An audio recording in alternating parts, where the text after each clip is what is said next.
Hola, con mucha alegría nos estamos encontrando por primera vez en este programa que se va a llamar Corazón Cristero.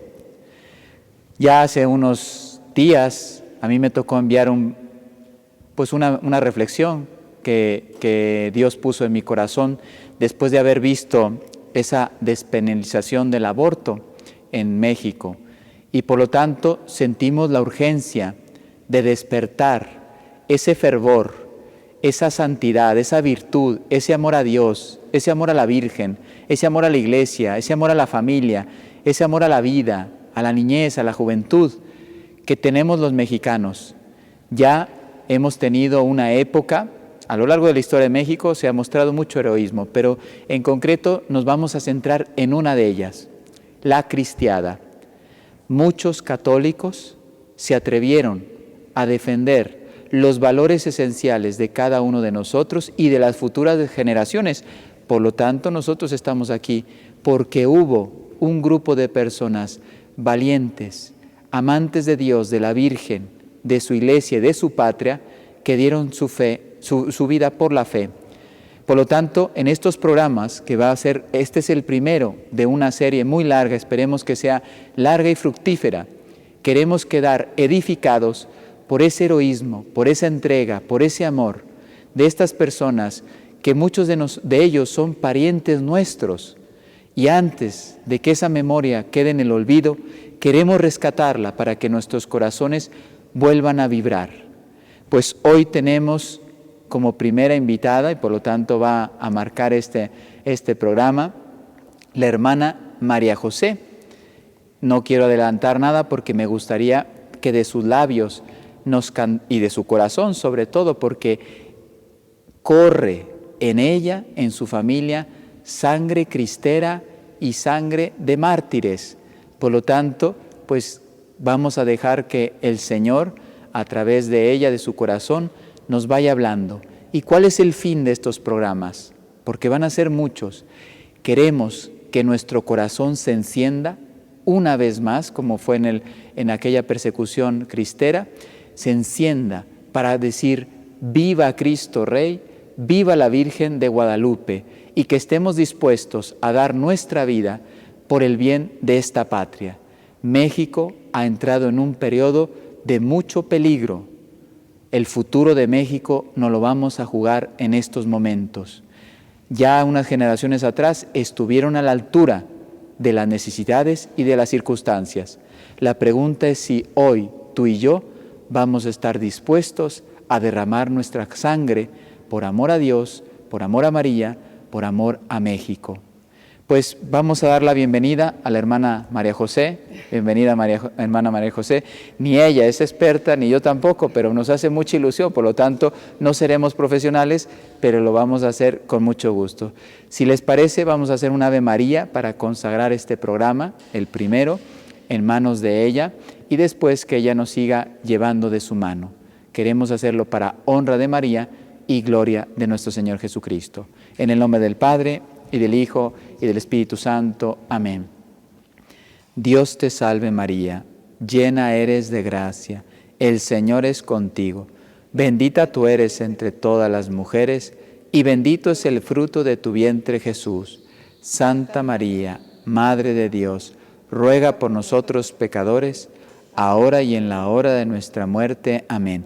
Gloria al Padre, y al Hijo, y al Espíritu Santo, como era en el principio, ahora y siempre, por los siglos de los siglos. Amén.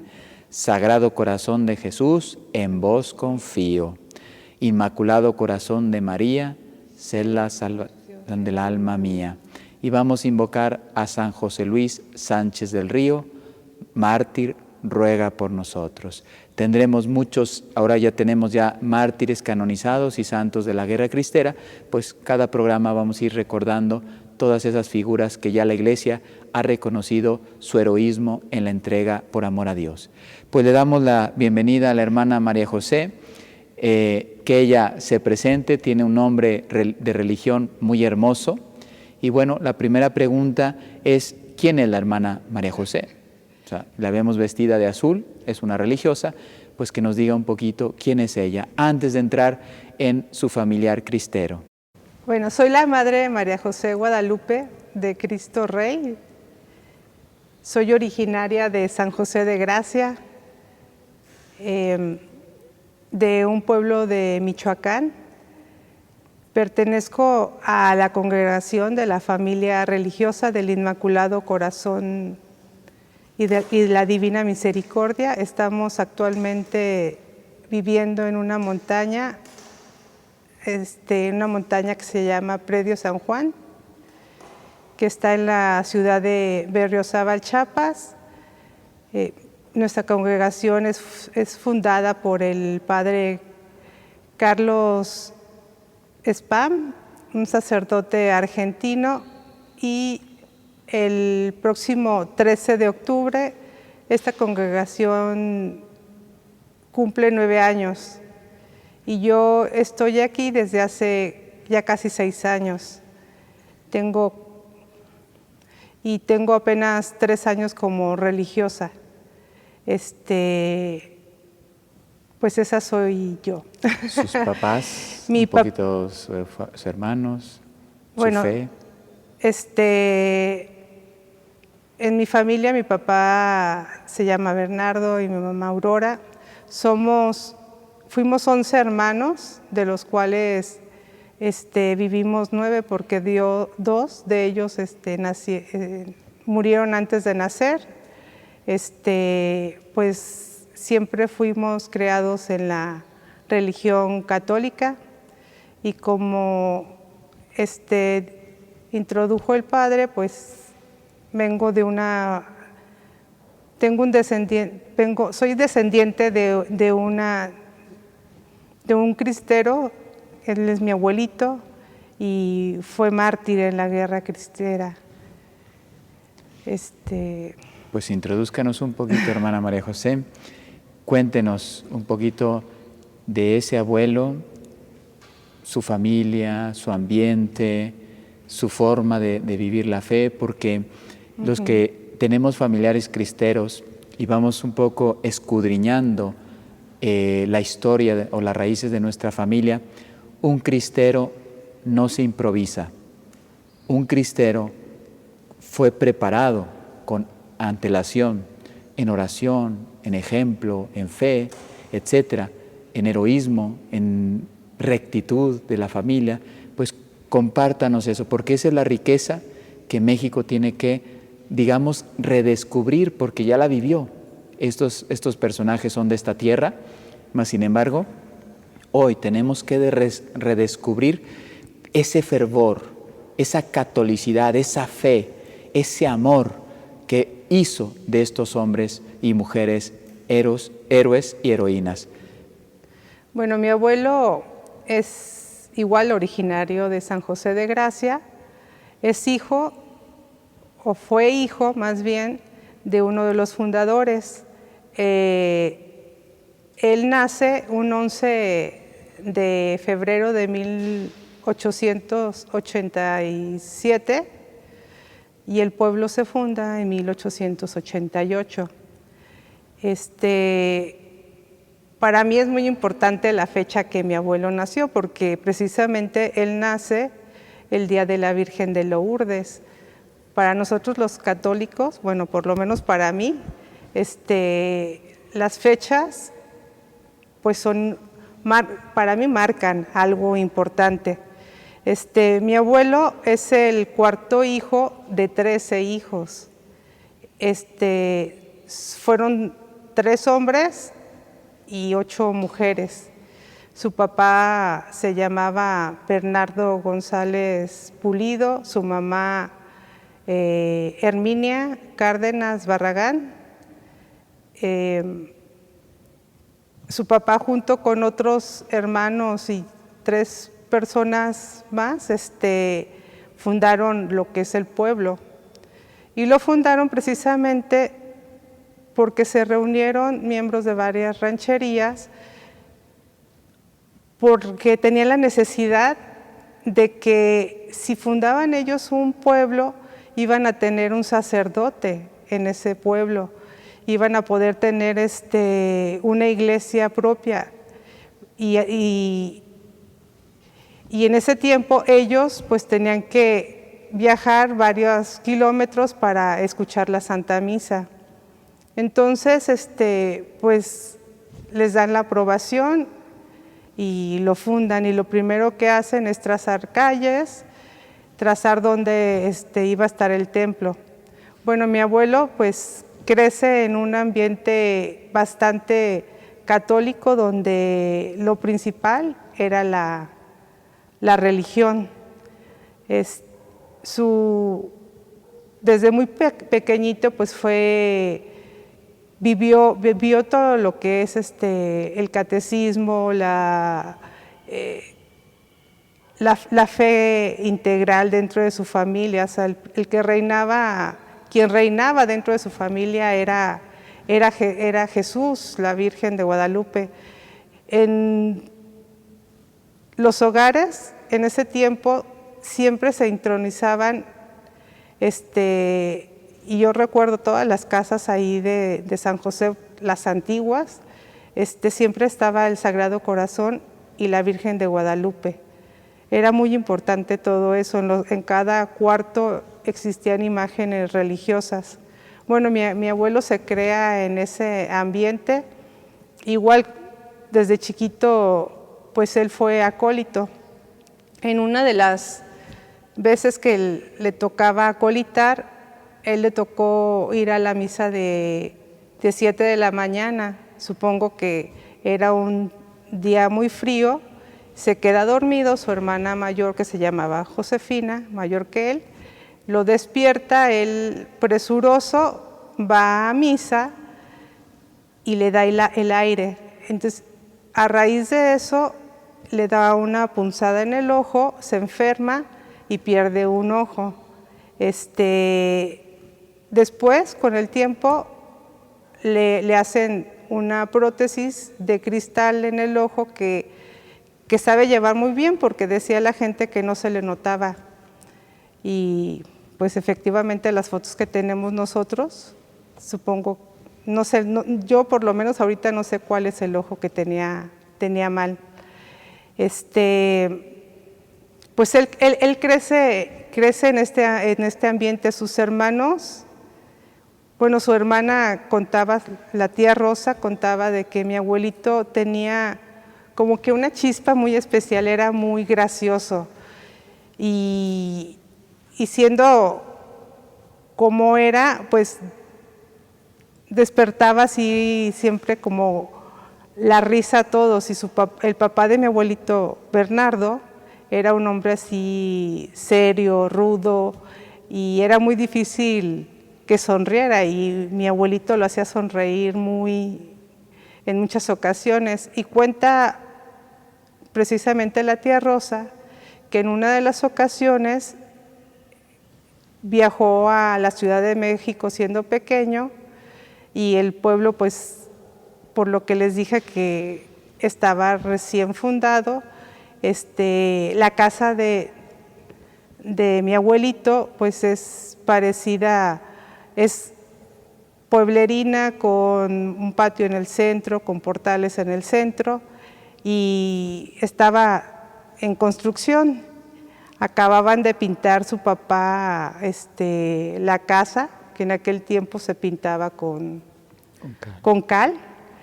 Y entonces mi abuelito no sabía cómo explicarles a los hermanos todo lo que había visto, y se puso a pintar las paredes y les pinta ahí los edificios, todo lo que vio, coches y todo eso, ¿no?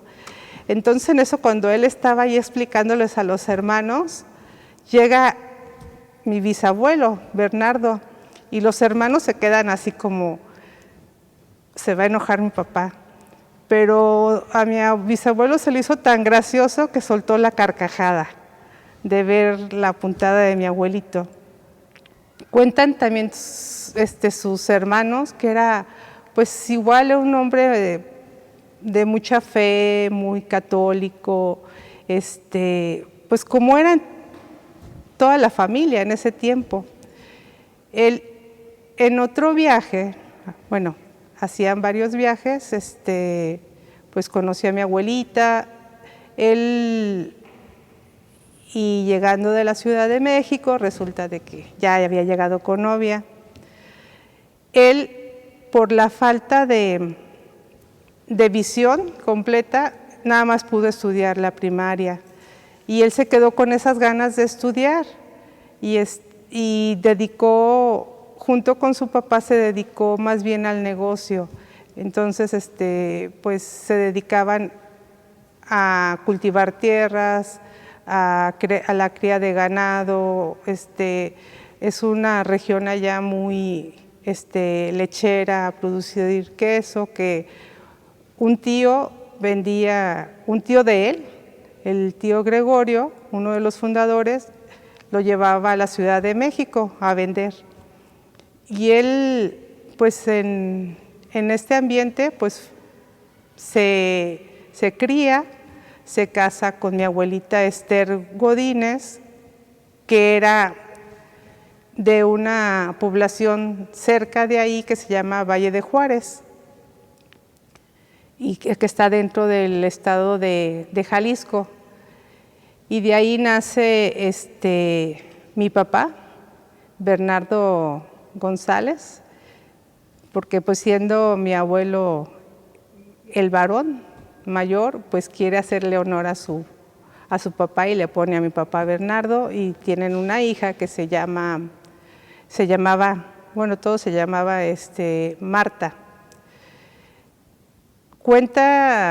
Contaba mi abuelita que un día ella se le ocurre cantar y que mi papá le dice: ay, mamá, no cantes, bueno, como un niño. Entonces que mi abuelito voltea y suelta la carcajada y le dice: Esther, ¿cómo has de cantar, que el niño no quiere escucharte? Y en otra ocasión, dice mi abuelita, que estaba mi abuelito viendo jugar a sus hijos y estaba muy pensativo. Entonces pues le pregunta qué pensaba, ¿no? Y le dice: pues mira, Esther, aunque yo me quede sin nada, bueno, dijo otra frase, aunque yo me quede sin nada, pero este niño va a estudiar, porque yo quiero que todos mis hijos y mis sobrinos aprendan más que yo, porque siempre tuvo ese anhelo de aprender, de estudiar, y por su situación pues no lo pudo. Pues él estaba en este ambiente cuando pues surge la Guerra Cristera. O sea, el general ya empieza en 1924, el general Calles sube a la presidencia y empieza una persecución en la iglesia, y donde empezó a cerrar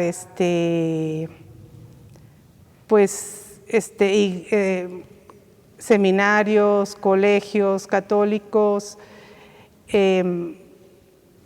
y pues cada día se veía más, o sea, ya era una persecución muy directa, ¿no?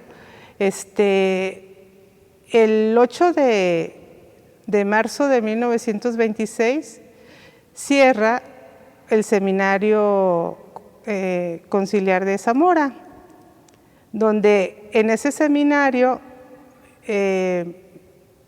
mi tío, un hermano de mi abuelo Gaudencio, era sacerdote, un hermano menor que él 2 años. Ahí se formó y era sacerdote. Y pues empieza todo un movimiento dentro del país muy fuerte que origina la Guerra Cristera.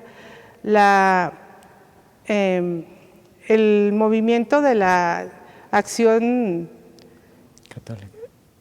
católica de la Juventud Mexicana quiso, por los medios, no por las armas, sino por medios que no fueran las armas, quiso evitar cualquier enfrentamiento, pero no lo logró. Hicieron un boicot,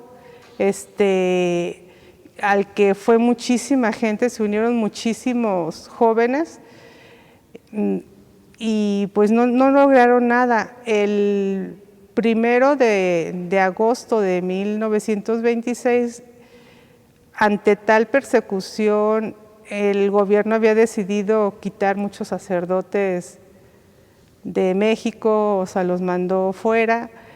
La iglesia decide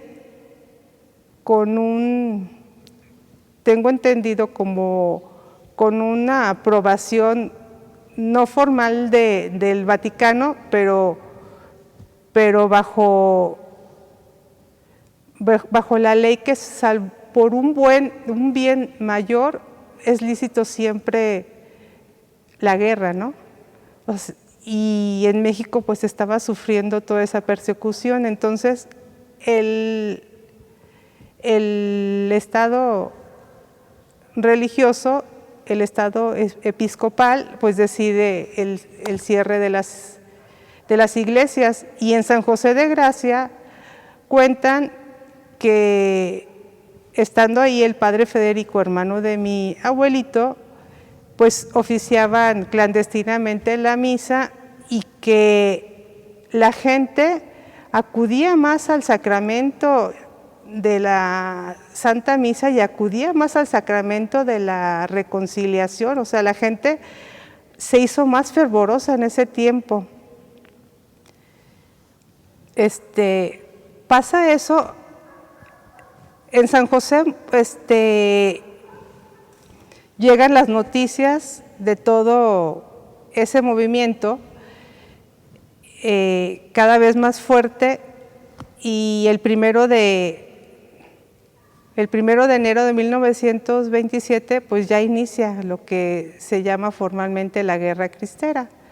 Si quiere aquí, hermana, hago una pequeña pausa para explicarles, porque habrá gente que no es de México y dirá, pero ¿cómo los católicos se han lanzado a las armas?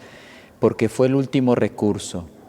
Hicieron manifestaciones, efectivamente, protestas, todas pacíficas, cívicas, con autorización del Estado. Recabaron 2 millones de firmas en aquel entonces para pedir pues la justicia, que pudieran expresar su fe. Lo único que estaban pidiendo es poder expresar su fe, no pedían ni más ni menos. Y al contrario, entre más se hacía este tipo de manifestaciones públicas, el gobierno, sabemos que era masón en ese momento, pues iba apretando cada vez más la iglesia, desterró a todos los sacerdotes que eran extranjeros, no permitía la realización del culto, etc. Y fue, en pocas palabras, estrangulando la iglesia, la fe, no solamente la iglesia como institución, sino la fe de los mexicanos. Y entonces ahí viene el boicot, que tuvo mucho éxito, hizo realmente temblar al gobierno, se dio cuenta que los católicos verdaderamente querían vivir su fe, más sin embargo ellos tenían un plan bastante claro, que era desterrar todo vestigio de fe católica en tierras mexicanas, ¿no? Entonces, y ahí es cuando viene ahora sí esa explosión sobre todo de los laicos, que también es esto muy importante decirlo, cómo los laicos de verdad sentían ese horror de ver obispos desterrados, muchos obispos fueron desterrados de su país, ver sacerdotes asesinados, religiosas que eran expulsadas de sus conventos, perseguidas y algunas pues abusadas, violadas, etc. O sea, realmente estaban haciendo mucho daño a la iglesia, a nuestra fe. Y ahí es cuando los católicos, pues en ese ardor, no podían quedarse callados, no podían quedarse con los brazos cruzados. Y es cuando se lanzan, no eran militares, no tenían idea de lo que significara una campaña militar. Mas, sin embargo, era el amor a Dios, el amor a la patria, el amor a las almas, también el amor a la Santísima Virgen de Guadalupe. Entonces estamos ahora en ese momento, explota la Guerra Cristera y muchos católicos, pues por su amor a Dios, se ven interpelados. ¿Qué voy a hacer? ¿Voy a claudicar?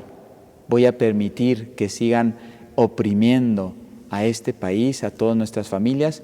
¿O estamos dispuestos a dar la vida por defender lo que es esencial?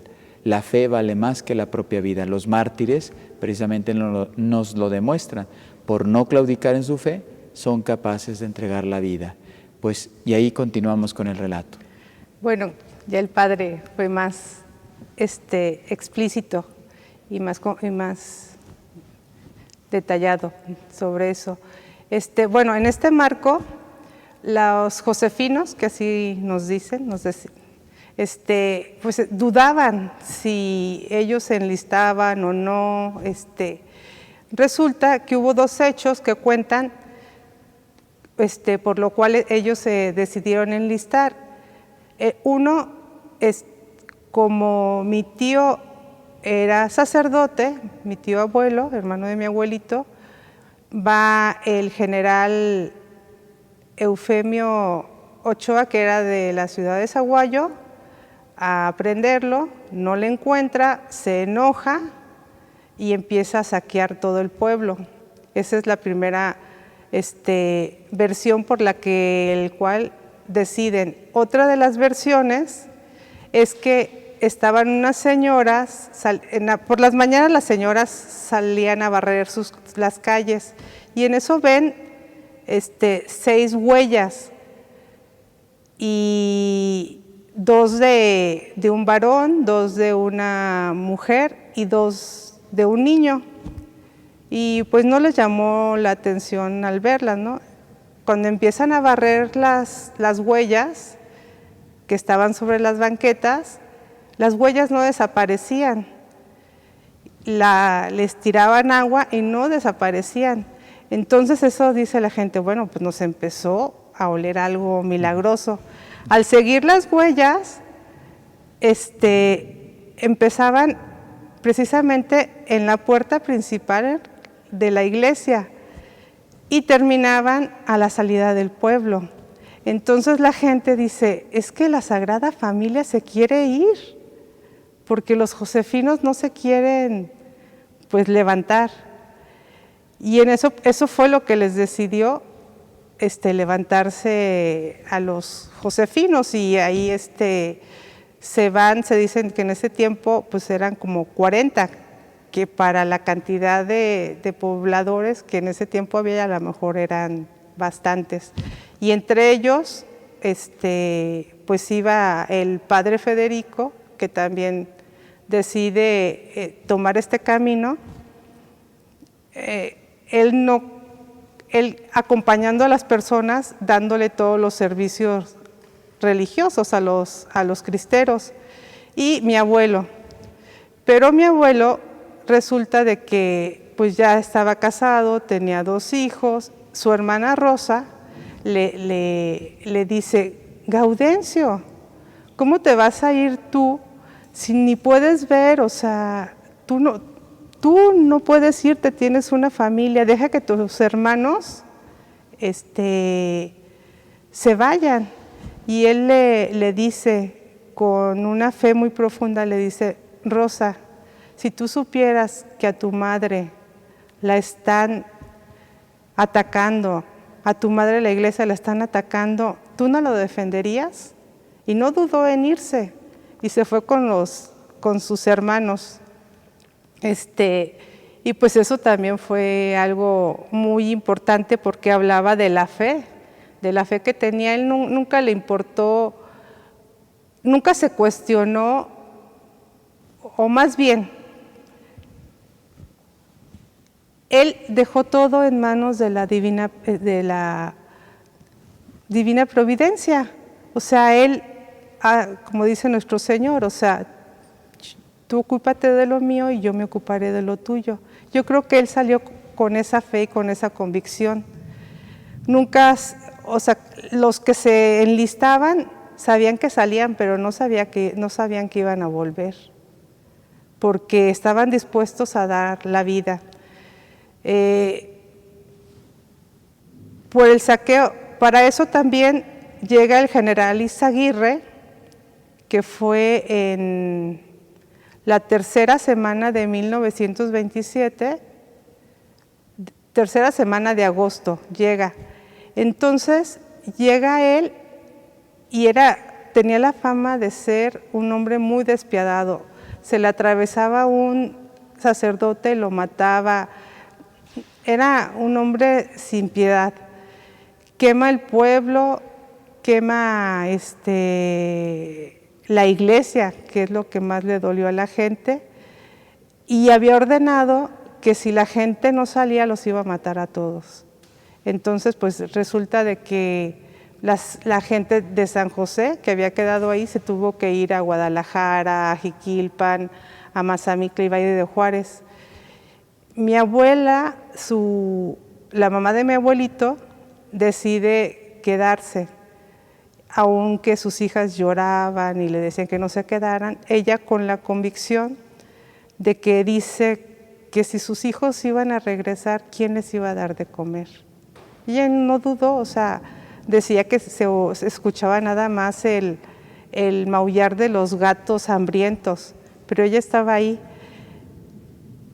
Llega en una ocasión el gobierno, saben que está la mamá del padre, porque por quien iban era por el padre, Federico, se la llevan, una de sus hijas va a buscarla, Guadalupe, que después fue religiosa, la encuentra en un tren en la ciudad de Los Reyes, Michoacán, y pues al verla, su mamá se sorprende que llegue Guadalupe y la hija quería quedarse, le dice, no hija, ¿cómo crees que te vas a quedar aquí? O sea, imagínate cómo estuviera yo. Y pues la hija ya se fue y le dice, ¿sabes qué? Diles a todos que estoy bien. Y cuenta después la abuelita que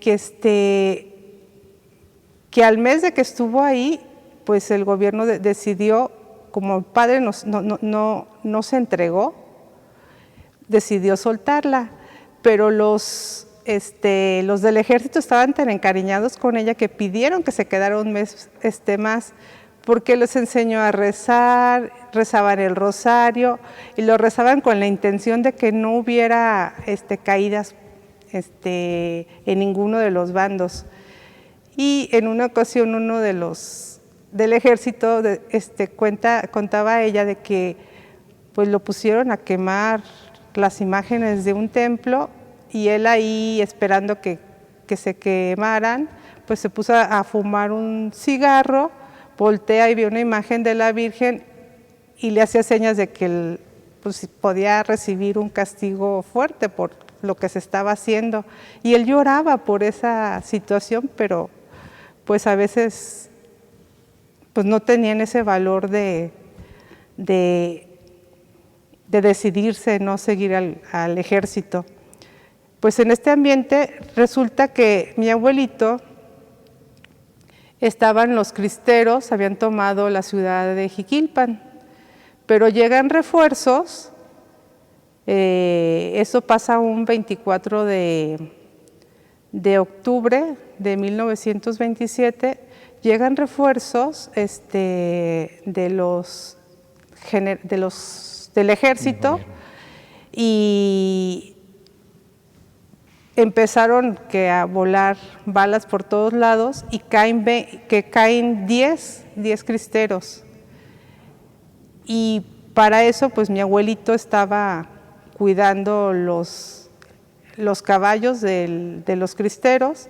Cuando vio que venían todos los cristeros corriendo, salen, suben los que pueden a caballo, él se sube en ancas de uno de los caballos, pero el que iba galopando el caballo ve a un amigo, le pide a mi abuelito que se baje, sube al amigo, ahí pues mi abuelito pues fue aprehendido y se lo lleva el ejército. Dicen que se la pasó, eso fue el 24, se la pasó toda la noche, que lo veían que caminaba, orando, porque pues ya sabía él su fin. Y al siguiente día, precisamente el día 25, fue cuando lo matan. El ejército en aquel tiempo, cuando ejecutaba a alguien, lo hacían en lugares públicos para que la gente viera, y escarmentara, o sea, tuviera miedo. Y entonces, pues a él, pues al día siguiente les dijo que ya estaba listo y le preguntan así fuerte, ¿quién vive? Y él sin dudar dice, ¡viva Cristo Rey! Y en eso, pues, le dan un cachazo en la boca y le tumban los dientes. Después lo empiezan a golpear hasta dejarlo pues moribundo. Casi moribundo, o sea, y al final lo cuelgan. Pero se me pasó un dato de decirles, o sea, le dijeron que cuál era su última voluntad y pide abrazar a un niño. Y se lo acerca y la gente decía que a lo mejor se estaba confesando. Mi papá siempre sintió en el corazón que se estaba despidiendo de ellos. Y yo creo que fue a lo mejor ambas cosas, o sea, el encomendarse a Dios en ese momento y el despedirse de sus hijos, o sea, y encomendarlos a Dios precisamente. Y pues mi abuelito muere ahí colgado. Días después, ahí vivía, como les digo que la gente pues se tuvo que salir del pueblo, vivía don Isidro Sánchez, que era esposo de Rita González, que era primo hermano de mi abuelito. Y él, junto con su hijo, Rogelio, que él fue el que le contó, que después fue obispo de la ciudad de Rogelio Sánchez, que después, Monseñor Rogelio Sánchez, que después fue obispo de Colima. Cuentan que el tío Isidro fue a la jefatura a pedir el cuerpo de mi abuelito porque supo que había muerto, y dicen que olía horrible. Ahí estaban los 11 cristeros que habían muerto, 10 en batalla y mi abuelito martirizado. Y sí, le conceden que se llevara el cuerpo y le diera cristiana sepultura. Después el tío Isidro le entrega a mi abuelita la camisa ensangrentada de mi abuelito, de cómo quedó toda la camisa llena de sangre de los golpes que recibió. Y pues mi abuelita la conservó y la estuvo repartiendo entre familiares como reliquia. También después se supo, un niño, como mi abuelito tenía un ojo de cristal, un niño se encuentra el ojo de cristal y pues se lo enseña a su mamá. Años después, el niño soñó que decían que se lo regresara a mi abuelita y, o sea, le contaba a su mamá. Estuvieron investigando y supieron quién era la esposa del dueño de ese ojo de cristal, y pues mi abuelita lo conservó y pues aún está ahí en la familia. También años después, pues el lugar donde estaba el cementerio, donde estaba mi abuelito, tuvieron que lo quitaron de cementerio y exhumaron su cuerpo. Cuando llegó la noticia de que mi abuelito había muerto,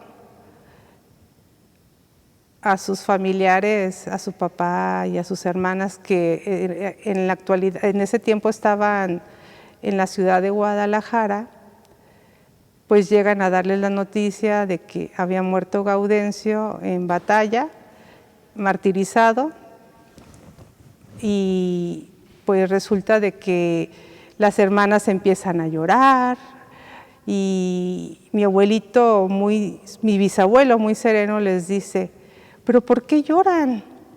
Ojalá ustedes hubieran sido hombres para que hubieran dado mi vida por mi Dios, la vida por mi Dios. O sea, también eso pues fue muy impactante porque se ve la fe que se tenía.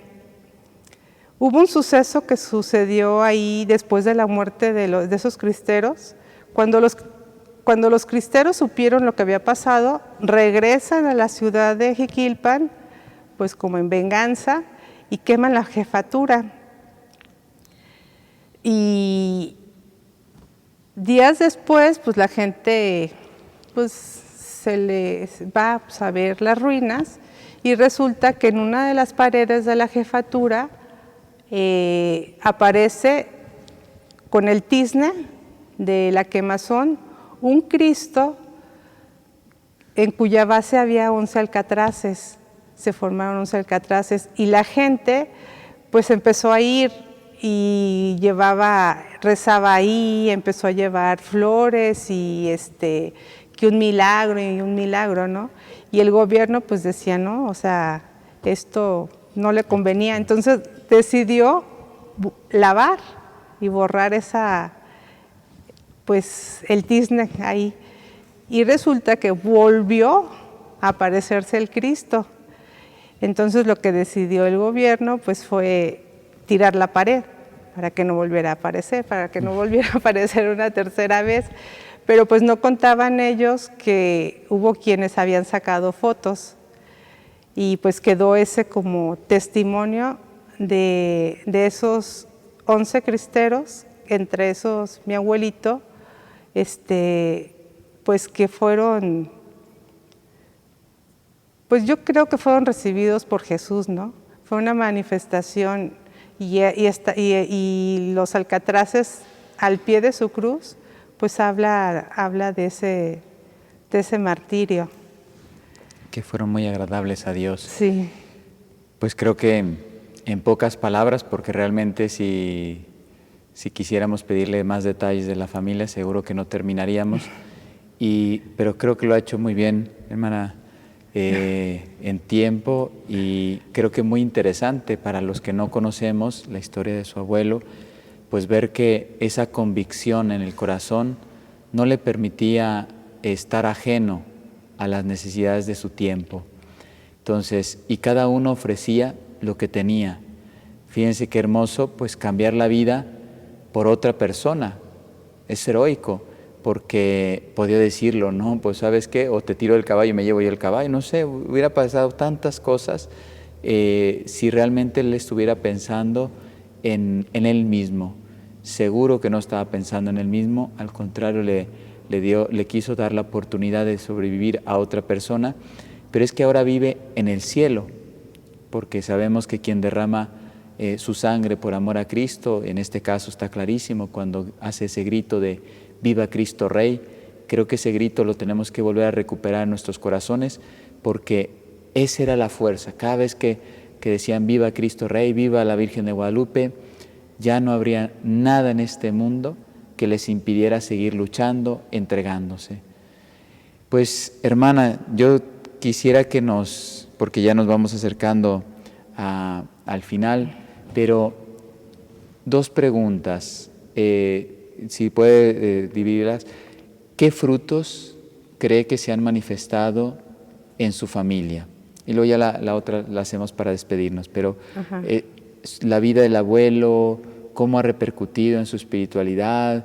¿Usted cree que su vocación tiene algo que ver con la generosidad de su abuelo? ¿Hay algún, como decía usted, de las fechas, hay algún signo en su familia también? Porque podemos hablar de usted, pero a lo mejor también en los primos, sobrinos, etcétera. ¿Qué frutos ha dado esa entrega en ustedes? Ya Dios sabrá hasta dónde ayudó al país, a la iglesia, en México, pero en la familia.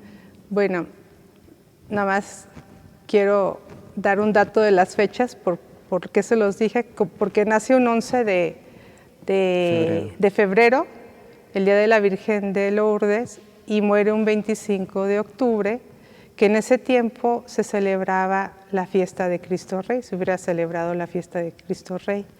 Entonces, por eso para nosotros, pues, yo les hablaba sobre las fechas, y siempre ha sido muy significativo para mí esa fecha. Pues, ¿qué frutos? uno de los frutos, quizás material, se puede decir, en cuanto él por el deseo de que todos sus hijos y sobrinos estudiaran, pues mi papá siempre se fijó esa idea. Él estudió una carrera, a todos nos dio una carrera, hasta ahorita mis sobrinos siguen estudiando una carrera universitaria, algunos maestría así, ¿no? Mis primos igual, o sea, fuimos descendientes de él vivos, 18 nietos, de los cuales 9 mujeres y 9 hombres. Pues mis hermanos, yo puedo decir que en general son hombres, somos, en mi familia de los 9 que vivimos, 3 mujeres y 6 hombres. Y pues para mí mis hermanos y hermanas pues son personas muy íntegras, que viven su fe, que son hombres de una sola familia. Mi papá nos crió de esa manera, ser fieles. Pues un hermano precisamente, bueno, todos en realidad siempre han sido muy responsables en todo, fueron, inclusive alguno de ellos ganó premio como mejor estudiante de México. Eso es en el aspecto como más humano. Y en los espirituales, pues, pues todos han sido religiosos, o sea, todos creen en su fe, creen en Cristo, creen en la iglesia y hasta ahorita pues la defienden porque pues saben que es lo principal. A mí en particular, pues me marcó mucho la vida de mi abuelito, porque yo tuve un incidente de pequeña que me quisieron secuestrar. En ese intento, mi abuela paterna, la esposa de mi abuelito, tenía la imagen de mi abuelito en la sala de su casa. Cuando supo de esto, pues dice ella que voltea a ver a la imagen de mi abuelito y le dice, Gaudencio, tú no puedes dejar que tu nieta se la roben, ¿no? O sea, y yo siempre se me quedó grabado eso. Yo tenía, pues no sé, 6, 7, 8 años a lo más. Y yo pude escapar en ese momento. Yo siento que en el momento que pude escapar fue precisamente en el momento de que mi abuelita le estaba pidiendo la intercesión a mi abuelito Gaudencio. Y siempre se me quedó, nadie me lo dijo, pero siempre se me quedó eso. Y pues en mi casa a veces escuchaba, ay, ¿dónde estuvieras ahorita? Y todo, pero yo también me lo pregunté, ¿por qué Dios no me permitió un mal mayor? Mi abuelita, la casa de mis papás y la casa de mi abuelita están en la misma cuadra, entonces yo me iba a quedar con mi abuelita en las noches y a veces estaba todo el día con ella. Y a veces la acompañaba por las tardes, se iba al Santo Rosario. A las 5 de la tarde se acostumbraba el Santo Rosario y a mí me gustaba acompañarla, a mí me gustaba, yo no sé, o sea, me gustaba estar con ella. A veces escuchaba, ay, ya se la lleva al Rosario y pensaban que yo me aburría o no quería, pero a mí me gustaba estar. Entonces, desde chiquita yo vi eso. Claro que yo nunca pedí la vocación de religiosa. Tenía unas tías religiosas por parte de mi mamá que iban a visitar a mi abuela materna y siempre nos veían y nos decían, ay, estoy pidiendo por ustedes para que se vayan con nosotras. Y yo decía, ay, que no pidan, que no pidan. Pero pues porque uno se va inmiscuyendo más en las cosas, pues empezó todo lo que es la era moderna y se empieza uno a inmiscuir en ese tipo de cosas, pues le empiezan uno a llamar otro tipo de cosas, pues estudiamos, trabajamos, pues yo pensaba que mi destino era casarme y yo era lo que buscaba, pero como que siempre estaban las cosas de Dios dentro de mí y un día empecé a sentir más ese llamado y le hice caso, que no fue con mucho agrado, y pensé que Dios me llamaba, sí, a la vida religiosa, pero hice el intento de entrar a un Carmelo que está en la ciudad de Celaya, donde estuvo una hermana de mi abuelito Gaudencio. Pero en mi casa pues, se pusieron de clausura no. Pero mi papá dijo, no, pues, si quieres, sí. Y de hecho ya tenía mi ingreso. Y después supieron que yo me iba y un tío que tenía una sobrina, su hija en el centro estudiantil, pues me invitó a México, en el centro estudiantil del Reino Christi, me invitó a México para que viera otras cosas, total de que pues cambió ahí todo, me invitaron a un retiro vacacional y pensé que por consejo de un padre, pues que más bien era por aquel rumbo. Y sí, yo estaba feliz y sí, no sé. Pero estando ya ahí, me costaba mucho la obediencia y era un poquito orgullosa. Entonces yo dije, no, yo no soy para la vida religiosa, porque me cuesta, yo pensaba que la vida religiosa uno tenía que ser perfecto, no tenía uno que tener defectos. Entonces yo decía, no, yo soy bastante desobediente y bastante orgullosa, me costaba todo. Y sin consultarle a nadie, ni a ninguna consagrada, ningún sacerdote, yo dije, no, esto no es lo mío.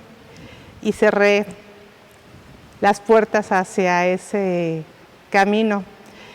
Y pues yo en mi interior yo dije, mejor trabajo y yo le doy a la iglesia lo que necesita, lo que se necesita.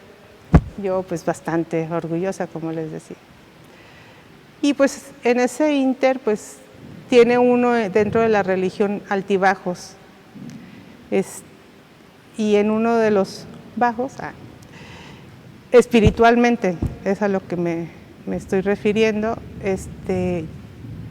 Dios se hizo, empecé a sentir mucha sed de Dios, muchísima sed, o sea, estaba completamente vacía. Y resulta de que pues empecé a acercarme más y más a la iglesia, aunque en ese tiempo estaba yendo al Reino Christi, nada me saciaba, iba todos los días, empecé a ir a misa todos los días, empecé a rezar el rosario todos los días y nada me saciaba.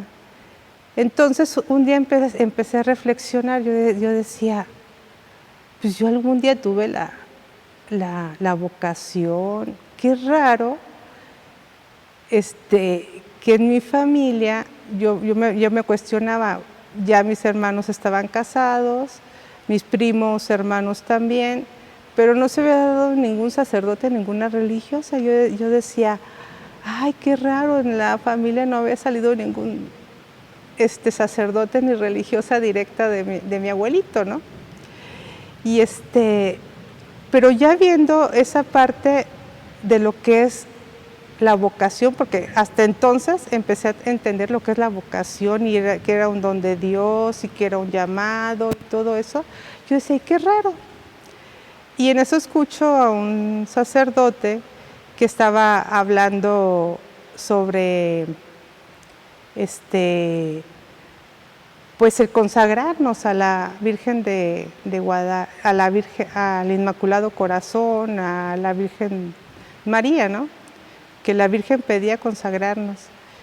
Y empecé yo a escuchar, yo ya empezaba a escuchar, todo para mí ya era religión. Y en eso, este mismo sacerdote habla del Padre Carlos. Pero yo por curiosidad busqué quién era el Padre Carlos, no sé qué. Escuché una plática de él, me gustaron, escuché otra, se atraviesa una donde lo estaban entrevistando quién era y habla sobre, precisamente sobre esta familia religiosa, pero yo sin pensar que me iba a ser religiosa. Entonces yo le dije a Dios nuestro Señor, mira Señor, si tú me dices para qué me creaste, yo voy a hacer lo que tú quieras, porque yo veía que mi vida materialmente pues estaba bien, no me hacía falta nada, no tenía problemas, no nada, pero pues me sentía vacía. Y yo decía, bueno, pues este no puede ser mi mundo. Y en eso empecé a sentir el llamado de nuevo, pero justamente para acá. Yo decía, no es cierto, ya me estoy haciendo un poco fanática, porque con eso de que estoy todo el día escuchando cosas de Dios, pues como yo a mi edad, o sea, pues ya estaba bastante crecidita y con una vida hecha, dije, no, eso ya estoy mal. Fui a un retiro, a Chapala, no me animé a contarle a un sacerdote, porque no me animaba a abordar. Yo decía, ¿cómo me van a decir que soy una loquita? Porque escuché de pronto que Dios me llamaba y específicamente a esta familia. No me animé. Un día se me ocurrió escribirle al Padre Carlos, pues mis inquietudes, me contesta. Yo sentía que para ese tiempo Dios me iba a hablar a través de él. Y me contesta, me dice que, yo le digo que, me dice que me comunique con una de las madres. Yo dije, bueno, pues van a decir que qué loquita, que cómo es que quiere entrar a esta familia sin conocerme. Entonces ya hablo con la madre Gloria Seidi y pues yo le digo que quería venir. Pues me dice después que el padre me invitó. Yo dije, pues llego a algún hotel o algo. Me recibieron en su casa y yo desde que venía yo sentía que venía a mi casa. O sea, yo me sentía como parte. Pero pues yo dije, pues quién sabe, o sea, van a decir que esta quién es. Y pues así fue como Dios me llamó y aquí estoy. Y aquí estoy, o sea, ahora me doy cuenta que el que mueve, veo hacia atrás y digo, es que el que me movió a todo esto, pues fue el mismo Dios, porque yo cuando sentí realmente de vuelta el llamado, yo sentía que había encontrado el tesoro escondido y estaba dispuesta a vender todo. A mí no me importó nada, yo dije, no, si me dicen, si ese día el padre me dice, quédate, yo me quedaba. Pues gracias, hermana, ya estamos llegando al final de este primer programa. Bellísimo, porque seguro, eso solamente lo vamos a entender en la eternidad, pero seguro que vamos a comprender que esa entrega que nuestros familiares, dice Tertuliano, es una frase muy conocida en la Iglesia Católica, sangre de mártires, semilla de cristianos, ¿no? Pues su vocación seguramente que viene de Dios. Pues a mí me gustaría, la segunda pregunta que le quería hacer es simplemente en una frase, mirando la cámara, porque habrá jóvenes, habrá adultos, habrá matrimonios, que así como una flecha ¿qué le gustaría mandarles a su corazón de toda esta experiencia de familia cristera, mártir? ¿Qué les quisiera? En una frase, trate de sintetizarlo y lance, esa es como una semillita que solamente Dios sabe hasta cuántos corazones llegará, pero bueno, ¿qué le pone Dios en su corazón para despedir este programa? Pues una frase que dijo el Papa San Juan Pablo II: no tengáis miedo, abrirles la puerta del corazón de par en par a Jesús. Yo creo que es eso, no tener miedo. Ahorita estamos viviendo un tiempo de mucho miedo y de una falta de fe. Nuestro Señor, Él lo dice todo, Él es el camino, la verdad y la vida. El que venga a mí no tendrá hambre, el que venga a mí no tendrá sed. Nosotros fuimos llamados a la eternidad. Como dice San Pablo, hay que mirar las cosas de arriba. Entonces, yo creo que es eso, lo principal, mirar hacia arriba. Pues eso es lo único que les puedo decir. Pues yo creo que todos se quedan con esa frase, no tener miedo. Efectivamente, tiempos duros está viviendo la humanidad, la historia. Por lo tanto, solamente los corazones valientes, los corazones cristeros son los que van a poder dar respuesta. Pues este es el primer programa, con mucha ilusión lo terminamos. Esperemos que sean muchos más, que vengan personas transmitiendo esa fe, ese fervor que nosotros hemos recibido como un tesoro, como una herencia, y que ahora lo queremos compartir a todas las personas que quieran escucharlo. Pues muchas gracias. Yo les voy a dar mi bendición sacerdotal para que el Señor y la Santísima Virgen les siga acompañando. El Señor esté con ustedes y con tu espíritu. La bendición de Dios Todopoderoso, Padre, Hijo y Espíritu Santo, descienda sobre ustedes y permanezca para siempre. Le pedimos a la hermana que siga rezando como consagrada en sus Eucaristías, en sus adoraciones, para que este inicio de estos programas de Corazón Cristero pues lleguen a buen término y muchas almas lleguen a amar a Dios, amar más a la Virgen María y estar dispuestos a dar la vida por nuestros hermanos. Que Dios les bendiga.